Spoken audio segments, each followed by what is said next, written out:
মা ছেলের আপন হবে না, ভাই ভাইয়ের আপন হবে না, বন্ধু বন্ধুর আপন হবে না। স্ত্রী থেকে স্বামী পালিয়ে যাবেন, মা থেকে বাবা পালিয়ে যাবেন, আপন বলতে কেউ থাকবে না।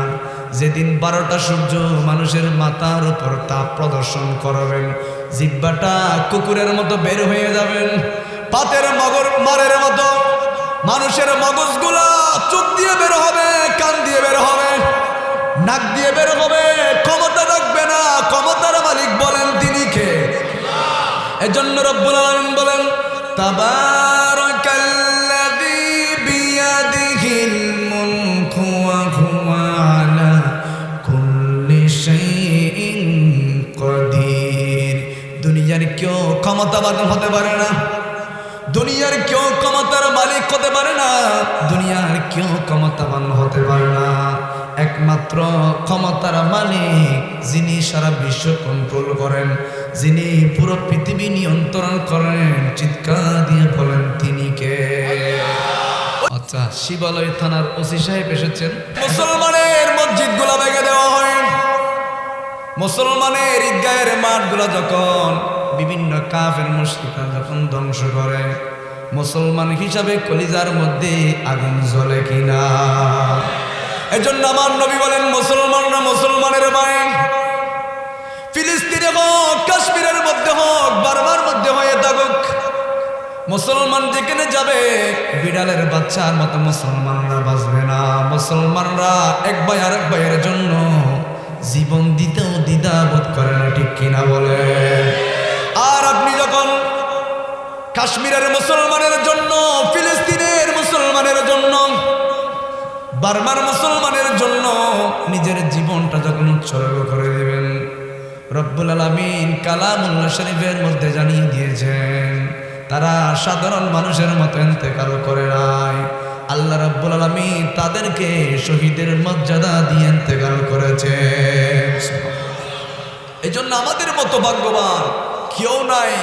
এমন একটা নবী পেয়েছি যেই নবীর উপরে কোনো নবী, আমার নবীর উপরে এমন কিতাব দিয়েছেন, পৃথিবীর মধ্যে হাজার হাজার লক্ষ লক্ষ কোটি কোটি নবী দুনিয়ার মধ্যে যিনি পাঠিয়েছেন, চিৎকার দিয়ে বলেন তিনি কে? আদম থেকে ঈসা রূহুল্লাহ পর্যন্ত যত নবী আল্লাহ দুনিয়ার মধ্যে পাঠিয়েছেন, কাউকে সহিফা দিয়েছেন, কাউকে কিতাব দিয়েছেন, কিন্তু আমার নবীকে এমন কিতাব দিয়েছেন, ধরলে সওয়াব, পড়লে সওয়াব, সুমা দিলেও সওয়াব, যিনি দিবেন বলেন তিনি কে? এই কোরআনটা এমনি আসে নাই। আমরা মনে করতেছি মুসলমান ঘরের মধ্যে জন্মগ্রহণ করলাম, আমার বাপ মুসলমান ছিল, মা মুসলমান ছিল, এই জন্য আমিও মুসলমান। না, ইসলামের ইতিহাস আপনি পড়েন না। এই কোরআন নিয়ে যখন আমার নবী মক্কার অলিতে গলিতে যখন বের হতেন, মক্কার কাফেররা বলতো ওই যাই মোহাম্মদ পাগল, ওই যাই মোহাম্মদ মজনুন। জিজ্ঞেস করা হতো কেমন পাগল? বললেন মোহাম্মদ এমন পাগল যেই পাগলের চেহারা দেখলে মানুষ পাগল হয়ে যায়। মোহাম্মদ কেমন পাগল? বললেন মোহাম্মদ এমন পাগল কোটি কোটি বছর ধরে যেই বাপদাদার ধর্ম পালন করতে লাগলাম, দেবদেবীর পূজা করতে লাগলাম, মোহাম্মদের চেহারা এত সুন্দর, মোহাম্মদের চেহারা দেখলে বাপদাদার ধর্ম লাথি মেরে মানুষগুলো মুসলমান হয়ে যায়, এমন ধর্ম। এজন্য আয়াত তেলাওয়াত করলাম। এই আয়াত যখন নাজিল হওয়ার প্রেক্ষাপটের মধ্যে যখন আপনি যাবেন, এই কোরআনের আয়াতগুলো যখন নাজিল হচ্ছেন, আমার নবীর উপর কোরআনের আয়াতগুলো নাজিল যখন হবে, এই যে সূরাটা তেলাওয়াত করলাম, আমার নবীজি খাতিমে কাবার সাথে রহমাতুল লিল আলামিন পিঠটা খাতিমে কাবার সাথে লাগিয়ে নবীজি অজরেই কান্না করতে লাগলেন। সুবহানাল্লাহ। আমার নবীজি কান্না শুরু করলেন। আমার নবীজি মনে করলেন হাতিমে কাবার সাথে রহমাতুল লিল আলামিন হেলান দিয়ে দিয়ে চিন্তা করতে লাগলেন, রব্বুল আলামিন পৃথিবীর মধ্যে দুনিয়ার মধ্যে আসার আগে আগে আমার মহাব্বতের বাবা ইন্তেকাল করেছেন, আমি কোনোদিন বাবার চেহারা দেখি না। সুবহানাল্লাহ। আমার নবীজি কান্না শুরু করলেন, আল্লাহ আমি বিচার দিচ্ছি না, আমি কোনোদিন বাবার চেহারা দেখি নাই, আমি যদি দুনিয়ার মধ্যে আসবো, দুনিয়ায় আসার 6 মাস আগে আমার বাবা মারা গিয়েছেন। আমি আমার বাবার সেবা যত্ন করতে পারি নাই, কিন্তু আল্লাহ আপনি তো কালামুল্লাহ শরীফের মধ্যে জানিয়ে দিয়েছেন, কোন মানুষের যদি মা বেঁচে থাকে, বাবা যদি বেঁচে থাকে, মক্কা যেতে হবে না, মদিনা যেতে হবে না, মা বাবার চেহারার দিকে তাকালে কবুল হজের সওয়াব দিবেন কে?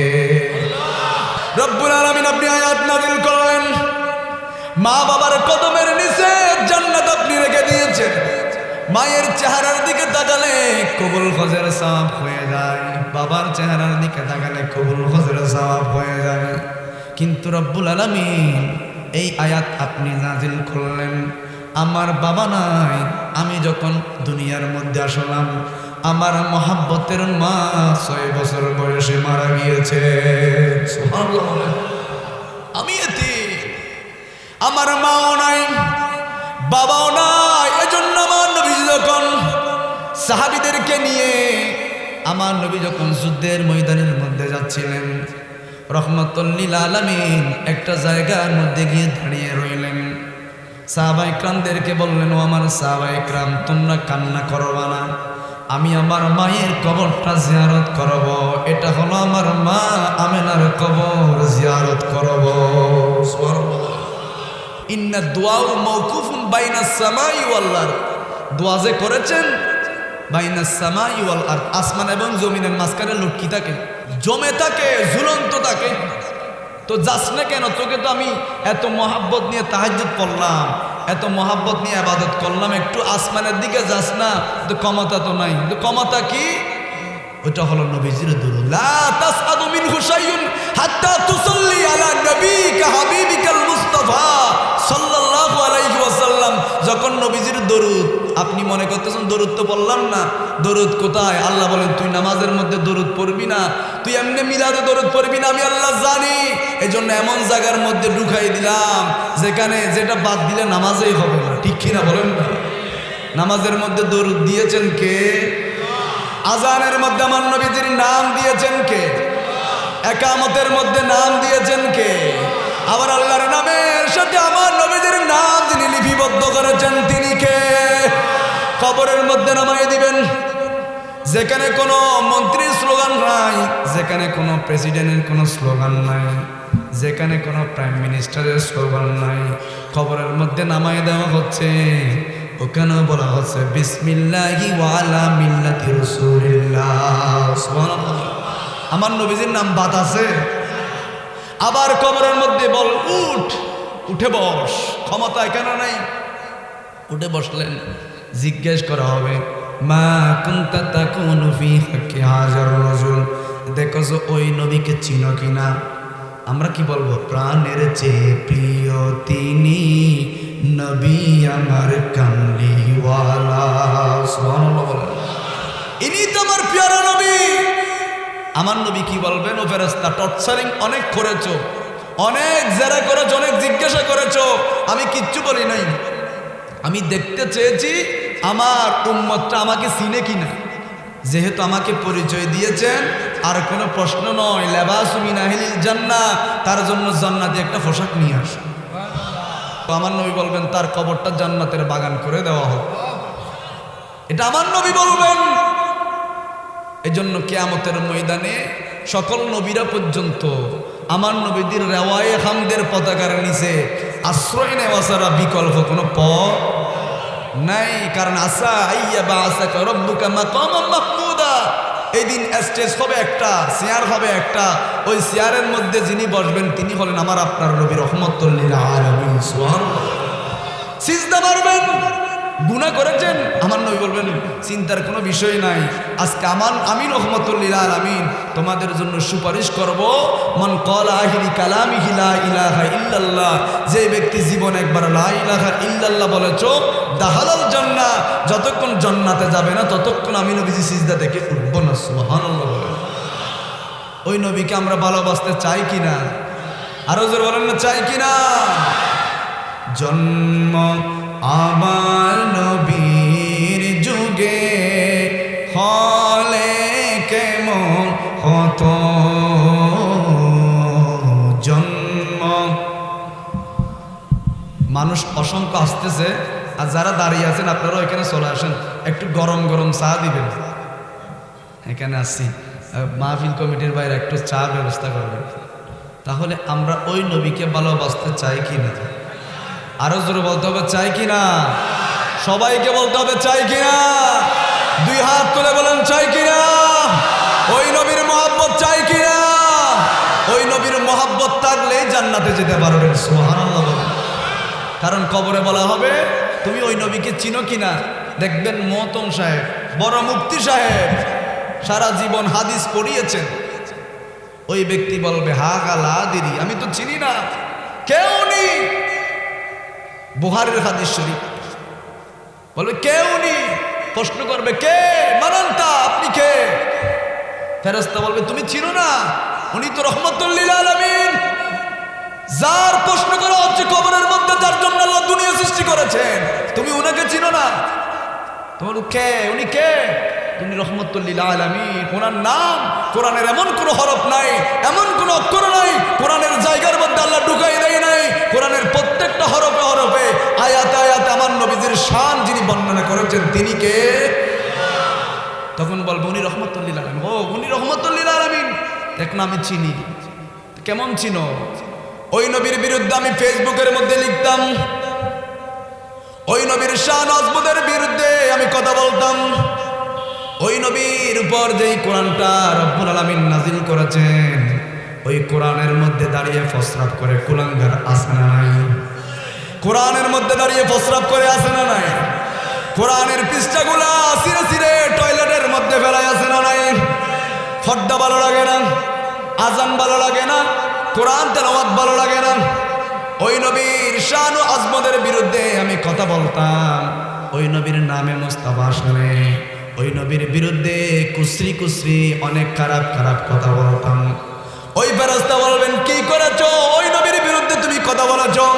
অথচ রব্বুল আলামিন কালামুল্লাহ শরীফের মধ্যে কখনো ইয়াসিন বলেছেন, কখনো ওয়াদুহা বলেছেন, কখনো নুন বলেছেন, কখনো আলিফ লাম মিম বলেছেন, কখনো বলেছেন ওয়ামা আরসালনাকা ইল্লা রাহমাতুল লিল, আরো জোরে বলেন না, রাহমাতুল লিল। আমার নবীকে কুল কায়নাতের জন্য যিনি রহমত বানিয়েছেন বলেন তিনি কে? ওই নবী কি আমাদের মতো? আরো জোরে বলেন কি আমাদের মতো? যারা আমাদের মতো বলেন, যারা আমাদের মতো আমার নবীকে আমাদের সাথে তুলনা করতে যায়, আজকে আপনারা একটা প্রশ্ন করবে, যারা বলে নবী আমাদের মতো, বড় ভাইয়ের মতো, ছোট ভাইয়ের মতো আছে না?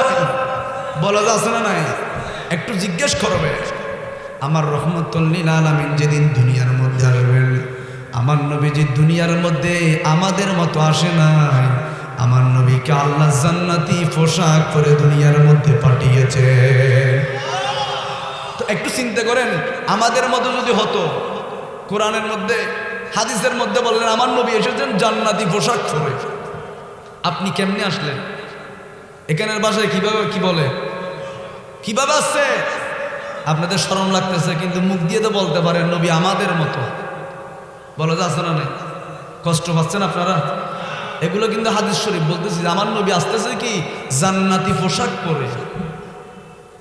এর মধ্যে সীমাবদ্ধ নয়, আমার রহমতুল লিল আলামিন দুনিয়ার মধ্যে জান্নাতি পোশাক পরে দুনিয়ায় আসলেন।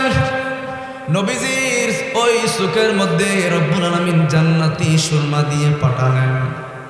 এর মধ্যে সীমাবদ্ধ নয়, আমার নবীকে আল্লাহ খতনা করিয়ে দুনিয়ার মধ্যে পাঠিয়ে দিয়েছে। আমার নবীর লজ্জাস্থান কেউ দেখে নাই, এমন নবী আমরা পেয়েছি যেই নবীর চেহারা দেখলে জাহান্নামের আগুন হারাম হয়ে যায়। চিন্তা করে দেখেন না কত দামি। আমার নবীর প্রস্রাব মোবারক, বুখারীর হাদিস, আমার নবীর প্রস্রাব মোবারক একজন সাহাবী খেয়েছেন, উম্মে আইমান। আমার নবী বললেন আমার প্রস্রাবগুলো একটু ফেলে দাও বাইরে। তখন উনি হাতের মধ্যে নিলেন, সিলেন্সির মধ্যে হাতের মধ্যে নিয়ে উনি দেখতে পাচ্ছেন যে আমার রহমতুল লিল আলামিনের প্রস্রাব মোবারক থেকে মেশকাম্বরের খুশবু বের হচ্ছে। মেশকাম্বরের খুশবু বের হচ্ছে, ওনার অন্তর বলে নাই ফেলে দেওয়ার জন্য, উনি অজান্তেই নবীজির প্রস্রাব মোবারক গুলো খেয়ে ফেলেছে। আচ্ছা বলেন, আপনি যে মানুষ বললেন, আমাদের মতো দোষে গুণে মানুষ বললেন, আমার নবীর প্রস্রাব মোবারক, বুখারীর হাদিস, এটা কিন্তু কিস্তা কাহিনী না, গল্প নয়। বুখারীর কোরআনের পর যেই কিতাবের সবচেয়ে বেশি মূল্য, যেটা না মানলে মুসলমান হবেন না, ঈমান থাকবে না, ওই কিতাবের মধ্যে এসেছেন আমার নবীজির প্রস্রাব মোবারক উম্মে আইমান খেয়েছেন। আমাদেরও ফসবে কোটি টাকা দিলেও খাবে, আরো জোরে বলেন না খাবে। আপনাদের মনে হয় এগুলো শুনতে কষ্ট লাগতেছে। ওই আল্লাহ বলেন, আমি কোরআনের এমন কোন শব্দ নাই যেখানে আমি আমার নবীদের প্রশংসা করি নাই। কখনো ইয়াসিন বলে ডেকেছে, কখনো ওয়াদুহা বলে ডেকেছেন, কখনো আলিফ লাম মিম বলেছেন। আল্লাহ একটা চ্যালেঞ্জ করেছেন, ও দুনিয়ার মুফাসসিররা, যারা আমার নবীর সম্মান তোমাদের সহ্য হয় না, তোমরা একটু বলো আলিফ লাম মিম এর অর্থ কি একটু বলো তো। কেউ জানে না, জানেন কে? এই জন্য আল্লাহ বলেন, আমার হাবিবের প্রশংসা কোরআনের প্রত্যেকটা হরফে হরফে, দুনিয়ার কেউ না বললেও কি যায়, আমি রব্বুল আলামিন স্বয়ং আল্লাহ। আপনার কাজ কি? আল্লাহ রব্বুল আলামিন বলেন, আমি আল্লাহর একটাই কাজ, সেটা হলো ইন্নাল্লাহা মালাইকাতাহু ইউসাল্লুনা আলান নবী, কোটি কোটি ফেরেশতাদেরকে নিয়ে সদা সর্বদা হামেশা হরদম আমার নবীর উপর দরুদ পড়তে থাকে। সুবহানাল্লাহ। ওই যে আমি বলছিলাম উম্মে আইমান খেয়ে ফেলেছেন, অন্তরে চাই নাই ফেলে দেওয়ার জন্য খেয়ে ফেলেছেন। সকালে যখন হলো, বলছে উম্মে আইমান পাত্রটা কোথায়? এনে দিয়েছেন। প্রস্রাবগুলো কি করেছো? ইয়া রাসূলুল্লাহ, আপনি বলেছেন ফেলে দেওয়ার জন্য, কিন্তু আমার অন্তর ফেলে দেওয়ার জন্য চাই নাই। এগুলো কি প্রস্রাব নাকি অন্য কিছু? মেশকম্বরের খুশবু বের হচ্ছেন। ইয়া রাসূলুল্লাহ, আমি নিজেই জানি না, কখন অজান্তে আপনার প্রস্রাবগুলো পান করে খেয়ে ফেলেছি। আরো জোরে বলেন না সুবহানাল্লাহ। আমার নবীজি বললেন, উম্মে আইমান তোমার জন্য সুসংবাদ দুইটা, যতদিন দুনিয়ার মধ্যে থাকবে তোমার তৃষ্ণা লাগবে না। আরেকটা সুসংবাদ হলো, তোমার যেই শরীরের মধ্যে আমি নবীর প্রস্রাব মোবারক গিয়েছেন, ওই শরীরটা জীবনে কোনোদিন জাহান্নামে যাবে না। দেখেন, নবীর প্রস্রাব খাইলে জাহান্নামী জান্নাতি হয়ে যায়। কেমন নবী? ওই নবীর রেওয়ায়ে হামদের নিচে আশ্রয় নেওয়া ছাড়া বিকল্প কোনো পথ, আরো জোরে বলেন না, পথ নাই। এই জন্য আমার নবীকে ভালোবাসার প্রয়োজন আছে না? কেন আল্লাহ রাব্বুল আলামিন প্রত্যেক নবীকে একটা মুস্তাজাউদ দাওয়া দিয়ে, মুস্তাজাউদ দাওয়া মানে এমন দোয়া করা মাত্র যিনি কবুল করবেন তিনি কে? ওই দোয়াটা আদম আলাইহিস সালাম করে ফেলেছেন, ওই দোয়াটা মূসা আলাইহিস সালাম করে ফেলেছেন, ওই দোয়াটা নূহ আলাইহিস সালাম করে ফেলেছেন, ঈসা আলাইহিস সালাম করে ফেলেছেন। কিন্তু আমার আপনার নবী রহমাতুল লিল আলামিন মক্কা দিয়ে যখন বের হতেন, মদিনা দিয়ে যখন বের হতেন, আমার নবীকে পাগল বলেছেন। পাগল বলে কেন তো হয় নাই? ছোট ছোট বাচ্চারা, কাফেররা, মুশরিকরা আমার নবীকে পাথর মেরেছে, আমার নবীজির দন্দন মোবারক শহীদ করেছেন, আমার নবীজির নুরানি শরীরটা রক্তাক্ত করেছেন। এরপরও আমার নবীজি বদদুয়া করে নাই। আমার নবীজিকে রব্বুল আলামিন জিবরাইলের মাধ্যমে জানিয়ে দিয়েছেন, হাবিব বদদুয়া করে দেন, ওই যে মুস্তাজাবুদ দাওয়া দোয়াটা আপনি করে ফেলেন। আমার নবীজি বলেছেন, রব্বুল আলামিন তারা এখন চিনে নাই, যেই সময় চিনব ওই সময় আমি নবীজি থাকবো না। এমন একটা সময় আসবে আমি নবীজি থাকবো না। আমি নবীজির পাথর খাওয়া শুনে শুনে অজরে মানুষগুলা চোখের পানি ছেড়ে ছেড়ে কান্না করবে। যেই সময় আমি নবীজি থাকবো না, আমার পাথর খাওয়া কথাগুলো শুনে শুনে আমার কিছু পাগল, আমার কিছু গোলাম ওই কথাগুলা শুনে শুনে অজরে কান্না করবেন। আমার নবীজি ওই দোয়াটা আমাদের জন্য করে নাই, ওই দোয়াটা কষ্টের সময় করে নাই, একমাত্র করবেন ওই যে কিয়ামতের ময়দানে যেদিন কেউ কারো আপন হবে না, মা ছেলের আপন হবে না, ভাই ভাইয়ের আপন হবে না, বন্ধু বন্ধুর আপন হবে না, স্ত্রী থেকে স্বামী পালিয়ে যাবেন, মা থেকে বাবা পালিয়ে যাবেন, আপন বলতে কেউ থাকবে না। যেদিন 12টা সূর্য মানুষের মাথার উপর তাপ প্রদর্শন করবেন, জিহ্বাটা কুকুরের মতো বের হয়ে যাবেন, পাতের মারের মতো মানুষের মগজগুলা চোখ দিয়ে বের হবে, নাক দিয়ে বের হবে, ক্ষমতা রাখবে না। ক্ষমতার মালিক বলেন তিনি কে? এজন্য রব্বুল আলামিন বলেন তাবারাকাল্লাযী বিয়াদিহিল মুলকু ওয়া হুয়া আলা কুল্লি শাইইন কাদির। দুনিয়ার কেউ ক্ষমতাবান হতে পারে না, দুনিয়ার কেউ ক্ষমতার মালিক হতে পারে না, দুনিয়ার কেউ ক্ষমতাবান হতে পারে না। একমাত্র ক্ষমতার মালিক যিনি সারা বিশ্ব কন্ট্রোল করেন, যিনি পুরো পৃথিবী নিয়ন্ত্রণ করেন, চিৎকার দিয়ে বলেন তিনি কে? ওই আল্লাহর হাতে ক্ষমতা। দুনিয়ার মধ্যে অনেক ধরনের নেতা দেখবেন, অনেক ধরনের বড় লোক দেখবেন, অনেক ধরনের পয়সাওয়ালা দেখবেন, ক্ষমতার বড়াই দেখাতে চায়, কিন্তু আল্লাহ রাব্বুল আলামিন ওই জিনিসটা পছন্দ করেন না। এরপর আল্লাহ রাব্বুল আলামিন বলেন আল্লাযী খালাকাল মাউতা ওয়াল হায়াতা লিয়াবলুয়াকুম আইয়ুকুম আহসানু আমালান ওয়া হুয়াল আজিজুল গফুর। আল্লাহ রাব্বুল আলামিন বলেন আল্লাযী খালাকাল মাউত, আমি রাব্বুল আলামিন মৃত্যু সৃষ্টি করলাম, ওয়াল হায়াত, হায়াত সৃষ্টি করলাম, যিনি মৃত্যু দিবেন বলেন তিনি কে? শত্রুরা আপনাকে গুলি করার জন্য চারিদিকে ঘিরে ফেলেছেন, কিন্তু আপনার হায়াতের বাজেট যিনি রেখেছেন তিনি কে? হায়াতের বাজেট যদি থাকে কেউ মারতে পারবে না, আবার যদি আপনার হায়াত না থাকে কেউ বাঁচাতে পারবে না। আপনি যদি একটা এয়ার কন্ডিশন ঘরের মধ্যেও থাকেন, আপনার হায়াতের বাজেট যদি শেষ হয়ে যায়, ওখানে যিনি জান কবজা করার জন্য মালাকুল মউত পাঠাবেন বলেন তিনি কে? এজন্য থাকার জায়গা নয়। এজন্য আমি বলছিলাম আমার নবীজি অজরে কান্না করলেন। একদা আমার বাবাকে আমি দেখি নাই, দ্বিতীয় নম্বর হলো আমার মায়ের সেবা আমি করতে পারি নাই। মা আমার 6 বছর বয়সে আমার মাটা ইন্তেকাল করেছেন। আমার নবীজি যখন যুদ্ধের ময়দানের মধ্যে যাচ্ছেন, প্রতিমধ্যে আমার নবীর মায়ের কবর, আমার নবীর মায়ের নাম হলো আমেনা। তোরা দেখে যা আমেনা মায়ের কোলে, তোরা মধু পূর্ণিমারে শ্বেতা চাঁদ দলে, যেন উষার কোলে রাগারো বিদোলে। তোরা দেখে যা,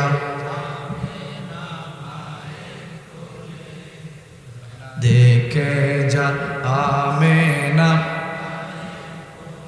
কুল মখলুক বলে কে এলো ওই কালিমা শাহাদাতের বাণী টুটে, কে এলো ওই পড়ে দরুদ সালাম, পড়ে দরুদ সালাম বেহেশতের দুয়ারে কোলে। তোরা দেখে যা মধু পূর্ণিমারে শ্বেতা চাঁদ দলে, যেন উষার কোলে রাগারো বিদোলে।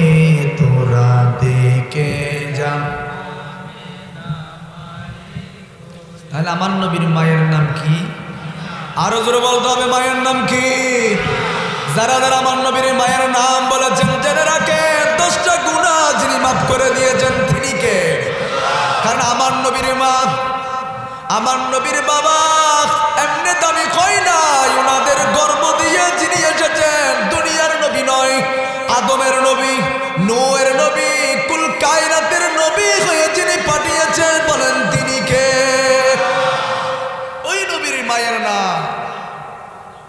আমার নবী জিয়ারত করার জন্য সাহাবীদেরকে বললেন, সাহাবায়ে কেরাম খবরদার কেউ তোমরা কান্নাকাটি করবে না, আমি আমার মায়ের কবরটা জিয়ারত করব। এখানে আমার মা আমেনা শুয়ে আছেন। আমার মা আমেনা আমার দেহের এমন কোনো জায়গা নাই 2 ঠোঁট দিয়ে চুমা দেয় না। আপনি একটু চিন্তা করে দেখেন, আপনার বয়স যখন 3 মাস হয়েছেন, আপনার আপনার মা আপনাকে কিভাবে লালিত পালিত করেছেন, কিভাবে মহাব্বত করেছেন।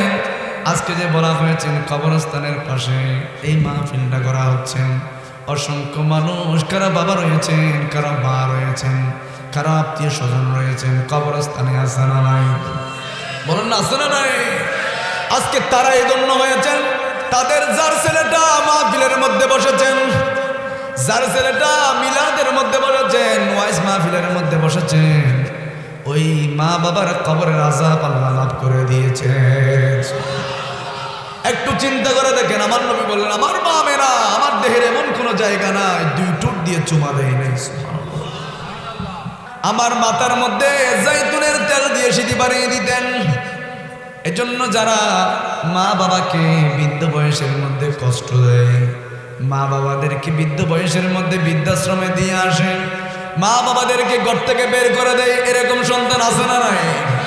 আপনি একটু চিন্তা করে দেখেন, আপনি 3 মাসের সময় মা বাবার সাথে কেমন আচরণ করেছেন।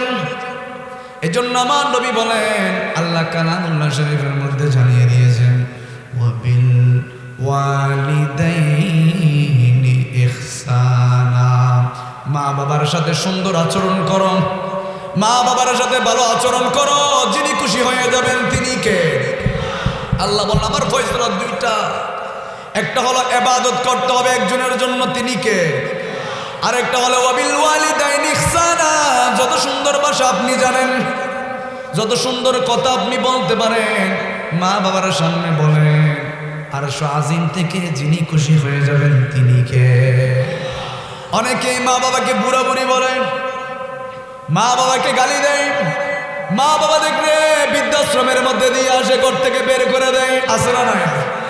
তারা একটু চিন্তা করে দেখেন, মা বাবা যখন, আপনি যখন বৃদ্ধ বয়সের মধ্যে ছোট অবস্থায় ছিলেন, মা আপনাদেরকে ছোট বয়সে প্রস্রাব পায়খানা পরিষ্কার করেছেন। রাতে 3টার সময় যখন আপনি মায়ের ডান পাশে প্রস্রাব করে দিয়েছেন, মা আপনাকে ঘর থেকে বের করে দেয় নাই, বাবা আপনাকে বের করে দেয় নাই, ডান পাশে প্রস্রাব করার সাথে সাথে আপনার মা আপনাকে বাম পাশের মধ্যে রেখেছেন, ঠিক কিনা বলেন? বাম পাশের মধ্যে আপনার মা রেখেছেন। দেখা যাচ্ছে 3টার সময় মায়ের বাম পাশের মধ্যে প্রস্রাব করে ভিজিয়ে দিয়েছেন, ঘর থেকে বের করে দেয় নাই। এজন্য রব্বুল আলামিন বলেন, মা যখন বৃদ্ধ হয়ে যায়, ওই যে তোমার মা বাবা তোমাকে যেমনি ভাবে ছোটবেলায় লালিত পালিত করেছেন, তুমিও বৃদ্ধ বয়সে তোমার মা বাবার খেদমত করো, খুশি হয়ে যাবেন কে? মা তোমাকে বের করে দেয় নাই, ডান পাশে ভিজা বাম পাশে ভিজা, বুকের মধ্যে নিয়ে ঘুমিয়েছে। দেখা যাচ্ছে সকাল হওয়ার আগে আগে বুকের মধ্যে আপনি প্রস্রাব করে দিয়েছেন, মা কিন্তু ঘর থেকে বের করে দেয় নাই, দমক দেয় নাই, আপনাকে বুকের মধ্য থেকে ওই যে ডান পাশে ভিজা বাম পাশে ভিজা, আবার নতুন সুন্দর করে পরিষ্কার করে শুকনো জায়গার মধ্যে নিয়ে আপনাকে ঘুমিয়েছেন। সুবহানাল্লাহ। এই জন্য মা বাবার খেদমত করার প্রয়োজন আছে না নাই? আমার নবীজি মা বাবার মায়ের কবরের সামনে দাঁড়িয়ে দাঁড়িয়ে জিয়ারতের সময় অজরে কান্না করতে লাগলেন। মায়ের খেদমত আমার নবীজি করতে পারে নাই, বাবার খেদমত আমার নবীজি করতে পারে নাই। আমার নবীজির কান্না দেখে হাজার হাজার সাহাবায়ে কিরাম সবাই কান্না করতে লাগলেন। জিয়ারত শেষ সাহাবীদেরকে বললেন, ও আমার সাহাবায়ে কিরাম, তোমাদের কেন বললাম তোমরা খবরদার কান্নাকাটি করবে না। সাহাবায়ে কিরাম বললেন, ইয়া রাসূলুল্লাহ, আপনি কান্না করতেছেন, আপনার কান্না দেখে আমরা কেমন করে কান্নাতে আনিয়ে লাগবো। নবীজি শুধু কান্না করব তাই নয়, আপনার জন্য পুরো জীবনটা কোরবান করে দেওয়ার জন্য আমরা প্রস্তুত। সুবহানাল্লাহ। এজন্য রব্বুল আলামিন বলেন, আল্লাহ কালামুল্লাহ শরীফের মধ্যে অসংখ্য জায়গার মধ্যে জানিয়ে দিয়েছেন, কুল ইন কানা আবাউকুম ওয়া আবনাউকুম ওয়া ইখওয়ানুকুম ওয়া আজওয়াজুকুম ওয়া আশীরাতুকুম, তোমাদের বাবার চাইতে, মায়ের চাইতে, স্ত্রীর চাইতে, পুত্রের চাইতে, নয় নয় নিজের জীবনের চাইতে নবীকে ভালোবাসার নির্দেশ দিয়েছেন, বলেন তিনি কে? এজন্য এই আয়াত যখন নাজিল হচ্ছেন, আল্লাহ কোরআনের আয়াতগুলো যখন নাজিল করতেছেন, আমার নবীজি হাতিমে কাবার সাথে হেলাম দিয়ে চিন্তা করতেছেন, আমার মা নাই, আমার বাবা নাই, আমাকে সবাই পাথর নিক্ষেপ করতেছেন, আমাকে কেউ পাগল বলতেছেন, আমার নবীজি অনেক কষ্ট হয়েছেন। আল্লাহ রাব্বুল আলামিন জিবরাইলের মাধ্যমে এই সূরাটা নাজিল করতেছেন, আমার হাবিবকে একটু জানিয়ে দেন এই মুহূর্তে এমন একটা সূরা আমার হাবিবের উপর নাজিল করা হচ্ছে, কোন মানুষ যদি রাতের বেলায় তেলাওয়াত করে, একবার তেলাওয়াত করলে পুরো কমপ্লিট রাত তেলাওয়াত করার সওয়াব আমলনামার মধ্যে যিনি দিবেন, বলেন তিনি কে? আপনারা বুঝেন নাই? একবার তেলাওয়াত করবেন রাতের বেলায়, ইয়া রাসূলুল্লাহ আপনি একটু জানিয়ে দেন, তারা রাতের বেলায় একবার তেলাওয়াত করবেন, পুরো রাত কিন্তু ঘুমিয়েছেন, তাদের আমলনামার মধ্যে পুরো রাত তেলাওয়াত করার সওয়াব যিনি লিখে দিবেন, বলেন তিনি কে? আবার যখন রাতের বেলায়, দিনের বেলায় ফজরের নামাজের পরে যখন তেলাওয়াত করবেন, পুরো দিন আপনি কাজকর্ম করেছেন, পুরো দিন তেলাওয়াত করার সওয়াব আমলনামার মধ্যে দিবেন কে? এই জন্য আমার নবী বলেন এই সূরাটা বড় মর্যাদাপূর্ণ। আবার আমার নবী বললেন, কবরের মধ্যে কোনো কিছুর পরিচয় চলবে না, কোনো ক্ষমতা চলবে না, ক্ষমতা একজনের চলবে, তিনি কে? কিন্তু কোন মানুষ যদি সূরা মুলকের 30টা আয়াত যদি হৃদয়ের মধ্যে ধারণ করেন, প্রতিদিন যদি তেলাওয়াত করে, সূরা মুলক যদি তেলাওয়াত করে, যে কবরটা কোন মানুষকে কবরের আযাব থেকে রেহাই দিবে না। আমার নবী যখন কবরের আযাব সম্পর্কে বর্ণনা করতেন, সাহাবায়ে কেরাম অজরে কান্না করতেন। আমার নবী যে আযাবটা বোঝানোর জন্য এমন ভাবে বলতেন, হাতের আঙ্গুলগুলা এইভাবে বলতেন, ডান হাতের হাড্ডিগুলা ডান পাশের হাড্ডিগুলা বাম পাশে নিয়ে যাওয়া হবে, ভয়ঙ্কর রূপে আযাব দেওয়া হবে। আমার নবী বললেন কবরের আযাব থেকে কেউ রেহাই পাবে না, কিন্তু কিছু সংখ্যক মানুষগুলাকে কবরের আযাব যিনি দিবেন না, বলেন তিনি কে? আযাব দেওয়া হবে না। আমার নবী বলেন সকাল বিকাল যারা সূরা মুলক এই সূরাটা তেলাওয়াত করবেন, তারা কবরে যাবে, কিন্তু তাদের কবরের আযাব, আরো জোরে বলেন না, হবে? কবরের আযাব হবে না। 3 নম্বরের মধ্যে নবীজি বললেন, মানুষগুলো যখন কিয়ামতের ময়দানে পিপিলিকার মতো উঠতে থাকবেন, কিয়ামতের ময়দানে যখন মানুষগুলো একত্রিত হয়ে যাবেন, যখন জাহান্নামী ফেরেশতারা মানুষদেরকে ধরে ধরে জাহান্নামের মধ্যে নিয়ে যাবেন, ওই সময় সূরা মুলক জাহান্নামের দরজার মধ্যে গিয়ে দাঁড়িয়ে থাকবে। মদিনাওয়ালার দেশ আশেক যখন যায়, খোল জাগানো মদিনার লাকিয়াস তো যায়। সুবহানাল্লাহ। এটা চট্টগ্রামের ভাষায় গজল, আপনারা বুঝেছেন? অনেকেই বুঝেন নাই। মদিনাওয়ালার দেশে যখন আশেকরা যায়, কলিজাটা পর্যন্ত মদিনা শরীফের মধ্যে রেখে আসতে চায়। সুবহানাল্লাহ। আল্লাহ এই যে আমার নবী যে হাদিসের মধ্যে বলে দিয়েছেন, ইন্নাল ঈমানা লা ইয়ারিজু ইলাল মদিনা, নিশ্চয়ই নিশ্চয়ই ইমানদাররা ঘুমায়, ইমানদারের কলিজাটা কলবটা মদিনা শরীফের মধ্যে চলে যায়। আপনি যখন আমার নবীকে ভালোবাসবেন, এই জন্য আমার নবী বলেন, উম্মত তোমাদের মদিনা শরীফ আসতে হবে না, আমি নবীকে ভালোবাসো, দেখবে একদিন না হয় একদিন তোমার ভাঙ্গা ঘরের মধ্যে আমি নবীজি চলে যাব। আমার নবী আসতে পারেন কিনা?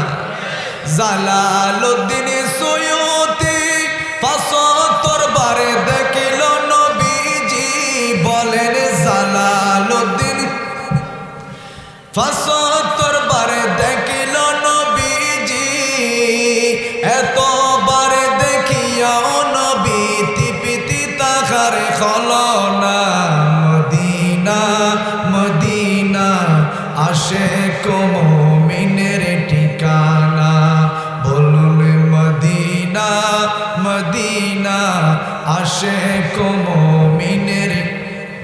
দিদারে চেয়ে কাঁদো তোমরা, দিদারে চেয়ে কাঁদো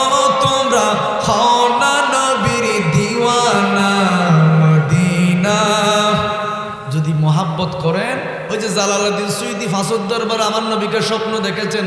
আচ্ছা, আমার নবীকে স্বপ্ন দেখলে এটা কি স্বপ্ন নাকি বাস্তব? আরো জোর বলেন না। এটা চিন্তা করলেও তো নবী আপনার মতো না। আমার নবী বলেন, শয়তান পৃথিবীর সবার সুরত ধরতে পারে, কিন্তু আমি নবীজির সুরত ধরতে পারবে না। কোনো মানুষ যদি আমি নবীকে দেখে, এটা স্বপ্ন দেখে নাই, বাস্তব দেখেছে। সুবহানাল্লাহ বলেন না। আর আমি নবীকে যেই বাস্তব দেখবে, কিয়ামতের ময়দানে সুপারিশ করা ওয়াজিব হয়ে গিয়েছেন, তাকে জান্নাতে দিয়ে আসা আমার নবীর জন্য ওয়াজিব হয়ে গিয়েছে। কেমন মায়ার নবী! এজন্য চট্টগ্রামের ভাষা, এটা যেই দেশের ভাষা হোক না কেন, আমার নবীজির প্রশংসা যদি গাওয়া হয়, আশেকের অন্তরের মধ্যে মহাব্বত সৃষ্টি হয় কিনা? মদিনাওয়ালার দেশত আশেকি যখন যায়, খলি জাগানো মদিনাত রাখিয়াস্ত চাই, খলি জাগানো মদিনাত। চট্টগ্রামের ভাষা বুঝেন না আপনারা? বুঝেন নাই? হইতে না পারে তারাও যারা আসিলি মদিনাত, হইতে না পারে তারাও যারা আসিলি মদিনাত। মদিনা সাই আইলো নাকি সাই আইলো জান্নাত। সুবহানাল্লাহ বলেন। তারা তো জানে না মদিনা শরীফ চেয়ে এসেছেন নাকি জান্নাত চেয়ে এসেছেন। সুবহানাল্লাহ। হইতে না পারে তারাও যারা আসিলি মদিনাত, মদিনা সাই আইলো নাকি সাই আইলো জান্নাত। খোদার দুনিয়া তার সাইবার কিছু নাই, খলি জাগানো মদিনাত রাখিয়াস্ত চাই।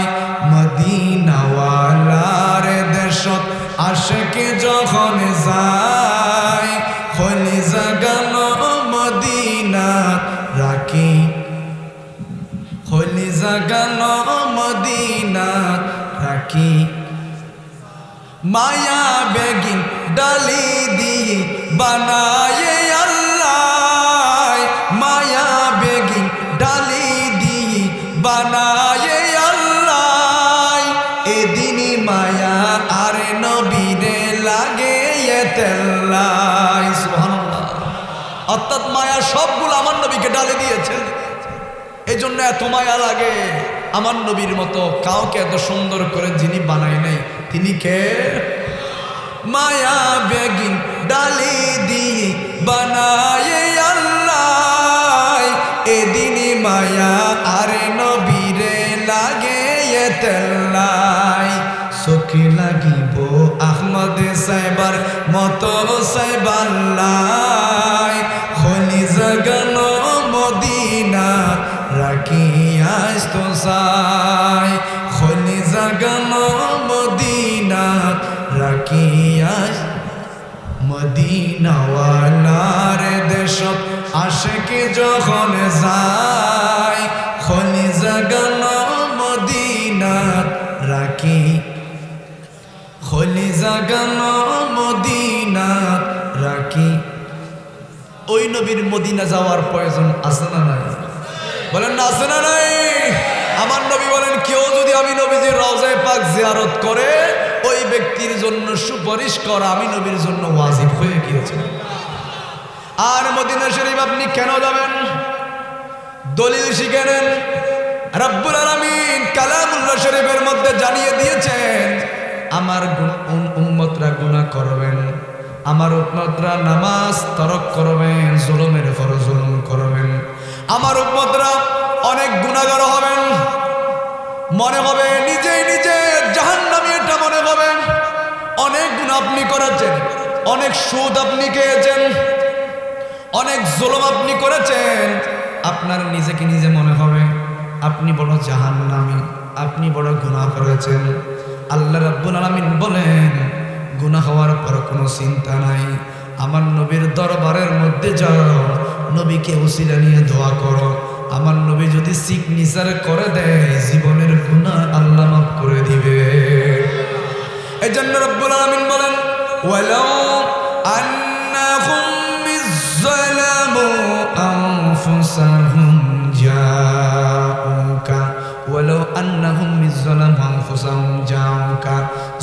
করার পর আত্মার উপর যখন জুলুম করেছেন, আমার নবীর দরবারের মধ্যে যাও, জীবনের গুনাহ আল্লাহ মাফ করে দিবে।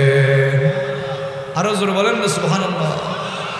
ওই যে আমি বলতেছিলাম, আমার নবীজি এই আয়াতগুলা, এই কোরআনের আয়াতগুলো যখন নাজিল হচ্ছেন, আমার নবী বললেন কিয়ামতের ময়দানে যেদিন কেউ কারো আপন হবে না, এই সূরাটা জাহান্নামের দরজায় গিয়ে দাঁড়িয়ে থাকবেন। কোথায় নিয়ে যাচ্ছ?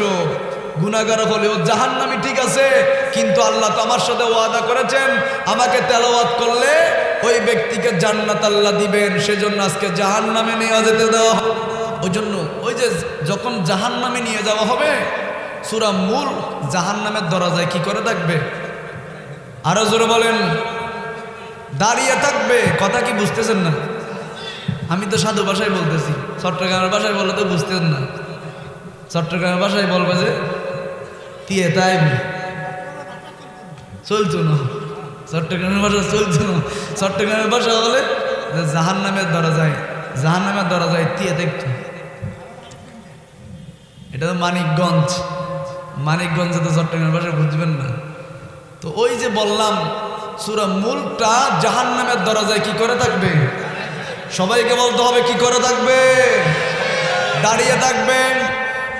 এই জন্য রব্বুল আলামিন কালামুল্লাহ শরীফের মধ্যে জানিয়ে দিয়েছেন, যাদেরকে জাহান্নামে নিয়ে যাওয়া হবে, ভালো করে কানটা খরগোশের কানের মতো কারা করে দিয়ে কথাগুলো শুনবেন। জাহান্নাম যাদের জন্য নির্ধারিত হয়ে যাবে, জাহান্নামে যখন ফেরেশতারা শিকল দিয়ে বেঁধে বেঁধে নিয়ে যাবেন, আপনি চিৎকার করবেন, বড় বড় করে চিৎকার করবেন, কিন্তু জাহান্নামে যারা নিয়ে যাবেন, যেই ফেরেশতাগুলোকে জাহান্নামীদেরকে নিয়ে যাওয়ার জন্য নির্দেশ দেওয়া হবে, তারা কানেও শুনে না, চোখেও দেখে না। এজন্য আপনি যত চিৎকার করেন না কেন, ওই ফেরেশতাগুলো শুনবে না। কিন্তু আমার আল্লাহ ওই ফেরেশতাগুলোর কথা শুনেন কিনা? আরো জোরে বলেন না, শুনেন কিনা? আল্লাহ রাব্বুল আলামিন বলবেন, ও ফেরেশতারা কোথায় নিয়ে যাচ্ছ? আল্লাহ জাহান্নামে নিয়ে যাচ্ছে। সামনে কে? আপনার সূরা মূলটা দাঁড়িয়ে আছেন। কি চাই? বলছে জীবনে একবার নাকি সূরা মূলটা তেলাওয়াত করেছেন, এখন কি চাই? সূরা মুলকের অন্তরের কথা হলো, যেই মানুষটা একবার সূরা মুলক তেলাওয়াত করেছেন, ওই ব্যক্তি কখনো জাহান্নামে যেতে পারবে না। আল্লাহ রাব্বুল আলামিন কথা বলবেন, ও ফেরেশতারা আমার সূরাকে এই কথা বলেছেন কিনা? যে হ্যাঁ বলেছেন। যেহেতু আমি রব্বুল আলামিন এই সূরাকে অঙ্গীকার দিয়েছিলাম, যাও যাও সূরা মুলকের বিনিময়ে ওই ব্যক্তিকে আমি রব্বুল আলামিন জান্নাত দান করে দিলাম। এই জন্য আমার নবী যখন এই সূরাটা শুনছেন, আমার নবীজি হঠাৎ হাসতে লাগলেন। এই সূরাটা যখন নাজিল হচ্ছেন, আমার নবীজি হঠাৎ হাসি দিলেন, হেসে উঠলেন।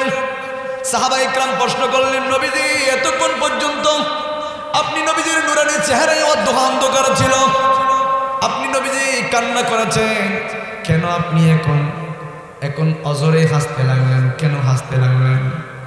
আমার নবী বললেন, ও আমার সাহাবা ইকরাম, এই মুহূর্তে এমন একটা সূরা নাযিল হলো, যেই সূরাটা কবরের আযাব মাফ করতে পারবেন, যেই সূরাটা তেলাওয়াত করলে পুরো রাতের সওয়াব হয়ে যায়, যেই সূরা কিয়ামতের ময়দানে জাহান্নামীকে জান্নাতি বানাতে পারে।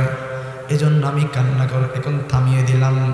আমার নবী সাহাবী হযরত আনাস রাদিয়াল্লাহু তাআলা এসে বললেন, নবীজি আপনি হাসতে লাগলেন, এই মুহূর্তে কবরে রয়েছেন হযরত বেলাল রাদিয়াল্লাহু তাআলা আনহুকে কাফেররা ইসলাম ধর্ম গ্রহণ করার কারণে শরীরের মধ্যে বড় বড় পাথর তুলে দিয়েছেন।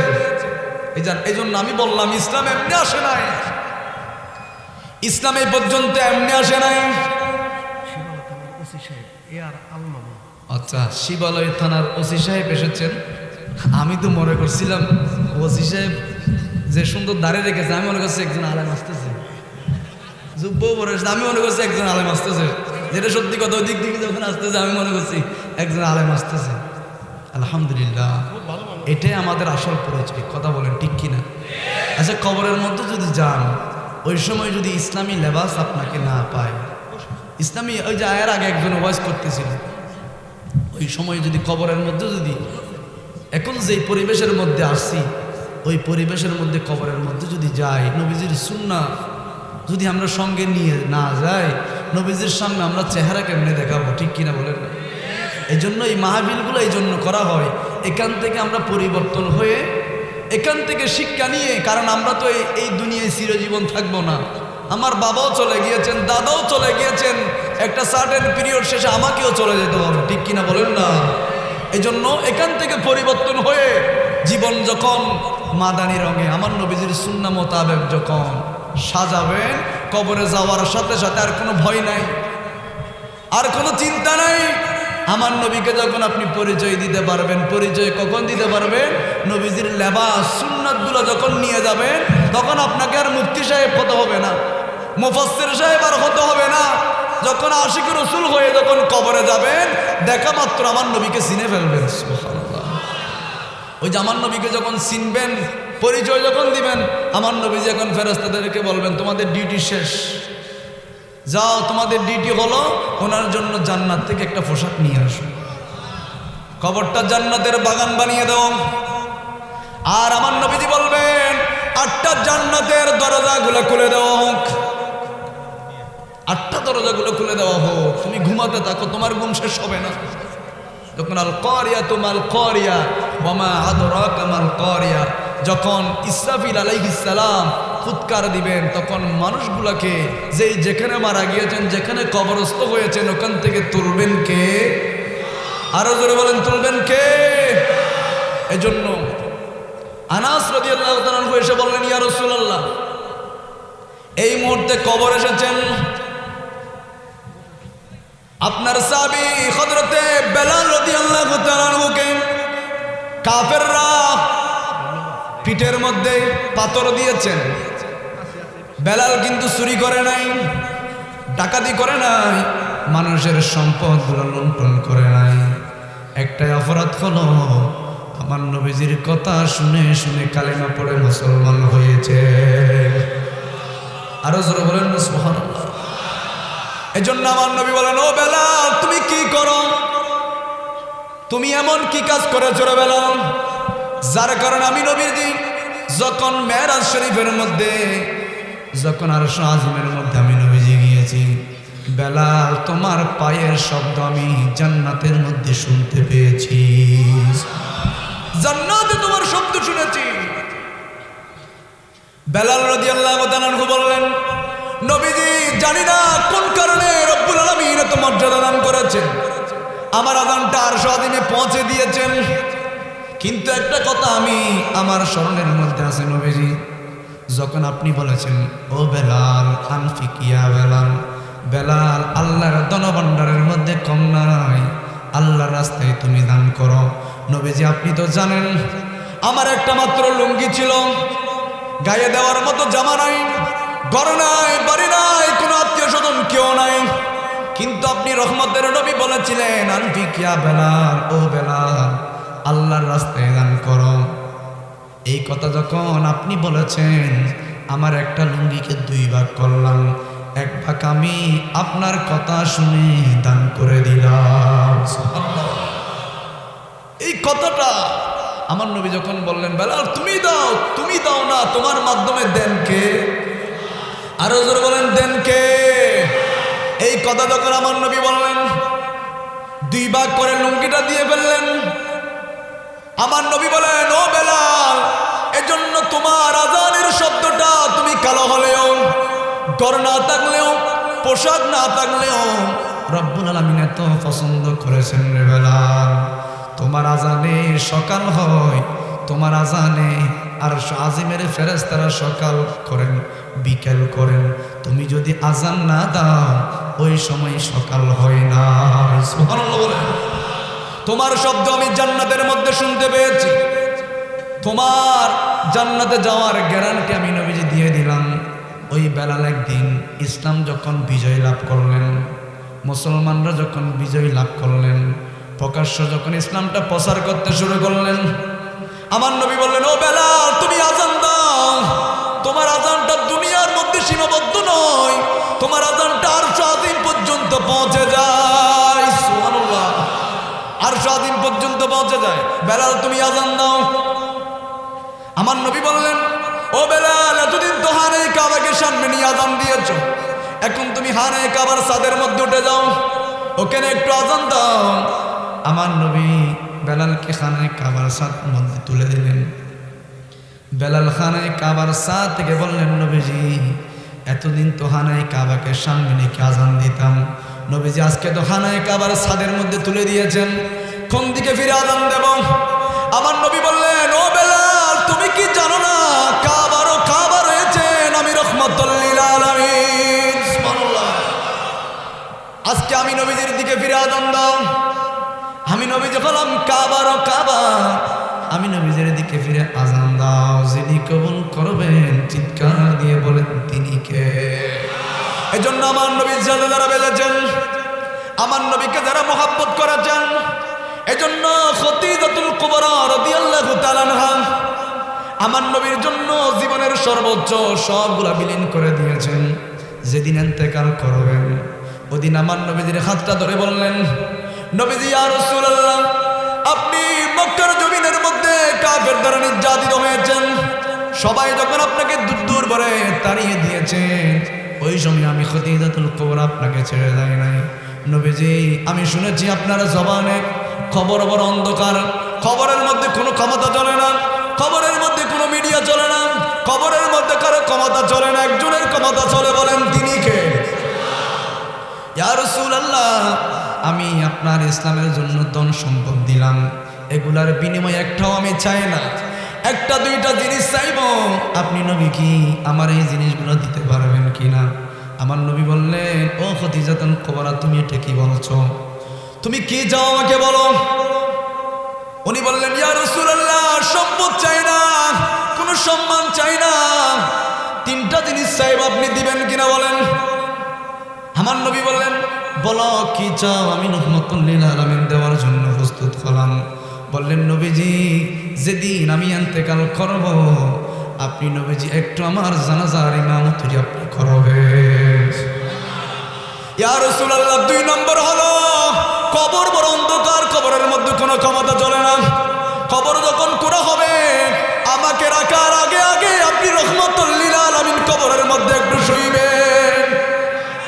আমার বিশ্বাস হলো যেই কবরের মধ্যে আপনি শুইবেন, ওই ফেরেশতারা আমাকে আর টর্চারিং করবে না, আর প্রশ্ন করবে না। নবীজি, আমার দ্বিতীয় প্রশ্নটা একটু আপনি শুনবেন কিনা, ওয়াদাটা রক্ষা করবেন কিনা একটু বলেন। আমার নবী বলেন, ঠিক আছে। ইয়া রাসূলুল্লাহ, এর মধ্যে সীমাবদ্ধ নয়, আমি শুনেছি আপনার জবানের মাধ্যমে কবরের মধ্যে যে সওয়াল জবাব করা হয় অনেক কষ্ট হয়। ওই ফেরেশতারা সারা শরীরের মধ্যে চোখ থাকবে, সারা শরীরের মধ্যে অনেক ভয়ঙ্কর থাকবে। এটা বেঈমানদের জন্য। ইমানদারের কবরের মধ্যে যাবে একজন সুন্দর পোশাক পরিধান করা যুবকের নিয়ে, এইভাবে যাবে। ইয়া রাসূলুল্লাহ, আমি জবাব দিতে পারবো না। মুনকার নাকিরের প্রশ্নের জবাবটা আমি দিতে পারবো না, আপনি রহমাতুল লিল আলামিন কবরের প্রশ্নের জবাবগুলো দিয়ে ফেলবেন। আমার নবী পারবেন কিনা? আরো জোরে বলেন না, পারবেন কিনা? ইয়া রাসূলুল্লাহ, আমি পারবো না, আমার বড় ভয় লাগে। কি জানি কি হয়, আমার বড় ভয় লাগে। আপনি একটু ওয়াদা করেন কবরের প্রশ্নের জবাবগুলো আপনি দেবেন। আমার নবী বলেন, হ্যাঁ ঠিক আছে। ঠিক এই মা খদিজাতুল কুবরা রাদিয়াল্লাহু তাআলা আনহা ইন্তেকাল করলেন। আমার নবীজি বড় ব্যথায় ব্যথিত হলেন। আমার নবী অদরে কান্না করলেন, কারণ বিপদের দিনের সঙ্গিনী। সবাই যখন আমার নবীকে পাগল বলে পাথর মেরেছেন, আমার নবীকে ঘর থেকে বের করে দিয়েছেন, আম্মাজান মা খদিজাতুল কুবরা রাদিয়াল্লাহু তাআলা আনহা আমার নবীজির পিছন ছাড়ে নাই, নবীকে গ্রহণ করেছে। আমার নবীজি নিজেই জানাজার ইমামতি করলেন। আমার নবীজি নিজেই কাটিয়াটা বহন করে কবরস্থানের মধ্যে কবরস্থানে নিয়ে গেলেন।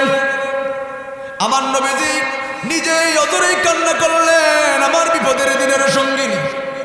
নামায় দিচ্ছেন, মিনহা খালাকনাকুম ওয়া ফিহা নুঈদুকুম ওয়া মিনহা নুখরিজুকুম তারাতান উখরা।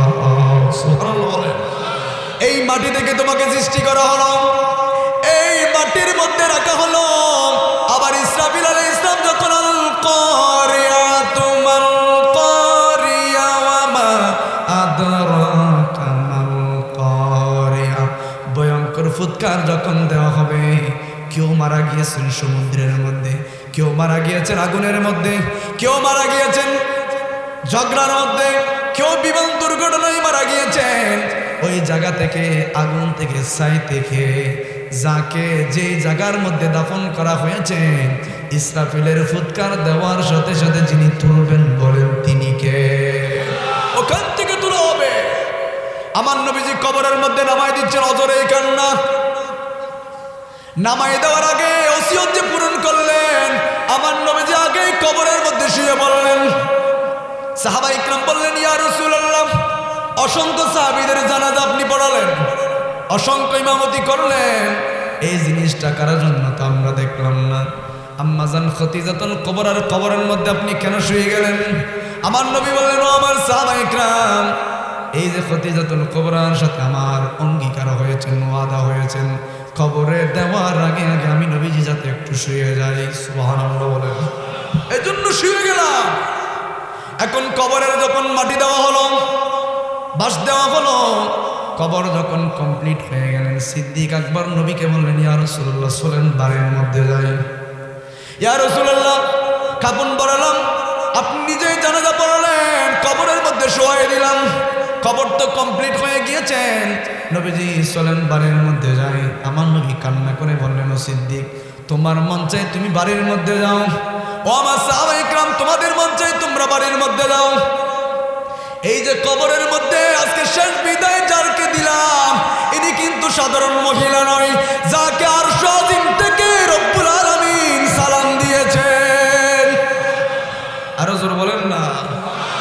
আমার নবী বললেন, ইনি কিন্তু সাধারণ কোনো মহিলা নয়, পৃথিবীর মধ্যে কোনো মহিলাকে আল্লাহ সালাম দেয় নাই, একমাত্র আম্মাজার খতিজাতুল কুবরাকে রব্বুল আলামিন আরশ আজিম থেকে সালাম দিয়েছেন। ইনি সাধারণ মহিলা নয়, ওনাকে আল্লাহ সালাম দিয়েছেন। ও সিদ্দিক, আমার সাথে খতিজাতুল কুবরার ওয়াদা হয়েছেন, আমি 2টা পূরণ করলাম। 3 নম্বর হলো আমার খতিজাতুল কুবরা কবরকে বড় ভয় পায়। আমাকে বলেছেন, কবরের মুনকার নকিরের সওয়ালের প্রশ্নের জবাব বলা আমি রহমাতুল লিল আলামিন